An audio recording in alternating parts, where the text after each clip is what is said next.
E tinha outra pergunta, né? Qual era a segunda, tu lembra? A outra pergunta que ele fez... Bota o finalzinho ali. Que ele perguntou se do homem fica no Pode homem. ser acessada de alguma maneira através do yoga, da meditação ou de algo nesse sentido.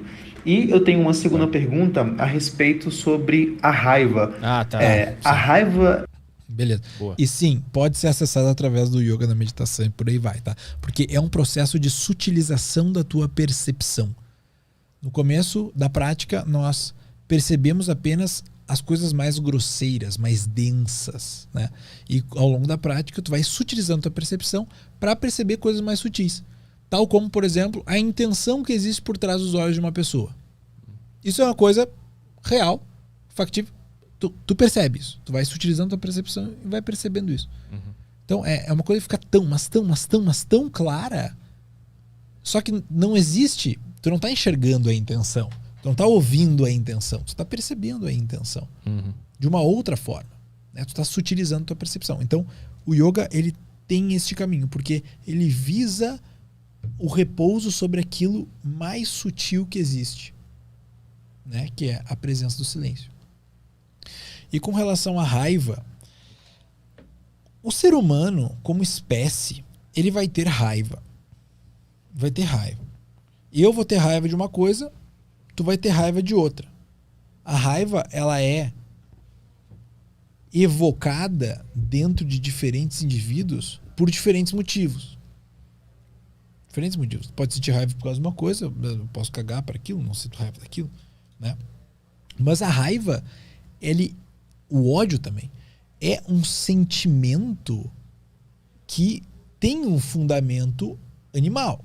Pode ser que esteja prejudicando alguém que tu ama, prejudicando os teus valores. Ele é um sinal, ele é um alarme.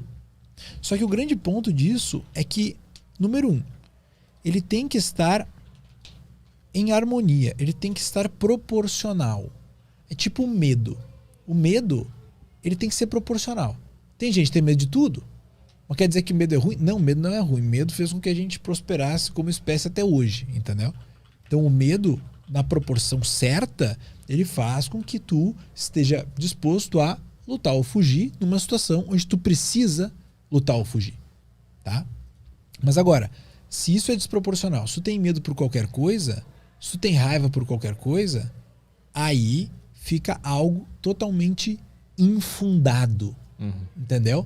É aquela coisa. Uma vez eu fiz uma experiência com os meus alunos para eles entenderem isso, que era basicamente assim: tu fechava os olhos, estava sozinho em casa de noite e começava a imaginar um ser humano bem devagarinho, passo a passo, sem sussurro nenhum, chegando perto de ti. Chegando bem pertinho, bem pertinho, bem pertinho, bem pertinho. Só que eu narrava isso com bastante clareza, né? E 100% das pessoas ficaram com medo. Só que isso foi uma criação da mente. Isso não existe. Ou seja, só para mostrar como a raiva ou o medo ou qualquer emoção, ela pode ser estimulada por uma perspectiva que amplifica a realidade, uma perspectiva mental que está infundada na realidade, que daí são coisas proporcionais, ou a raiva, ela pode estar ali na própria realidade. Tu pode ser desperto por... Tem uma pessoa agredindo a outra. Tu vai te mover naquela direção pra... A partir da raiva. A partir de uma raiva, a partir de um desejo de justiça. Mas que tu vai ter que invocar uma raiva. Entendeu? Então, esses sentimentos todos, eles são próprios do ser humano. E a segunda coisa que eu queria dizer é que existem... Tu pode sentir raiva, tu pode sentir ódio, tu pode sentir o que for, mas tu não tem que ser escravo desses sentimentos. Se tu tiver uma raiva em um dado momento, tu deve optar entre agir motivado por esta raiva ou deixá-la passar. Isso é o distanciamento que o yoga e a meditação promovem. Tu tem que ter essa liberdade. Senão tu subjugou a tua consciência. Tu caiu naquela mesma questão da escravidão do corpo e da mente. Entendeu? Então essas duas coisas. Esse afinamento, né, da coisa e depois a liberdade. Mas também tem a raiva como um sentimento interno, não algum sentimento externo de que tu viu alguma coisa que te deu raiva. Porque eu acho que a raiva também ela é muito importante no estado inicial do ser humano, quando ele começa a buscar os seus objetivos e sonhos. Eu percebi, pelo menos com experiência própria, que a raiva é o principal combustível. Da energia. Porque quando tu vê alguma coisa que tu quer fazer, tu quer ser músico, quer ser professor de yoga, quer operar o podcast, seja lá o que tu quiser fazer, me parece que tu vai ver o estado atual daquela coisa que tu quer fazer e tu vai sentir raiva, porque não tá sendo feito do jeito que tu achava legal. Ela move. Então, e aí a partir dela tu vai... Eu vou fazer do meu jeito aqui, vou fazer esse troço acontecer e tal. Não, ela move. Eu não acho que ela seja a melhor das motivações, mas ela move. Uhum. Né? Quando a gente estuda filosofia, a gente, né, tem um trecho muito famoso que fala sobre o ideal no caso lá é do governante, né? Mas dá pra gente aplicar isso para qualquer outra profissão.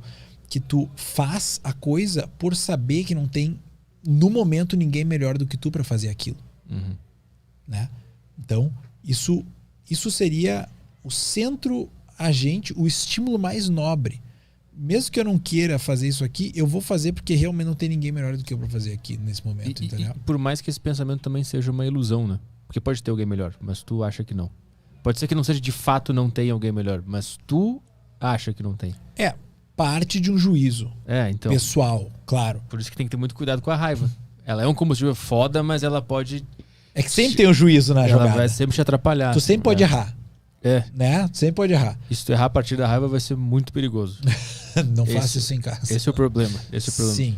Então a raiva tem que saber usar ela. Mas ela, eu acho que dos sentimentos que o ser humano pode sentir, é o que mais te move. Ela constrói muita coisa.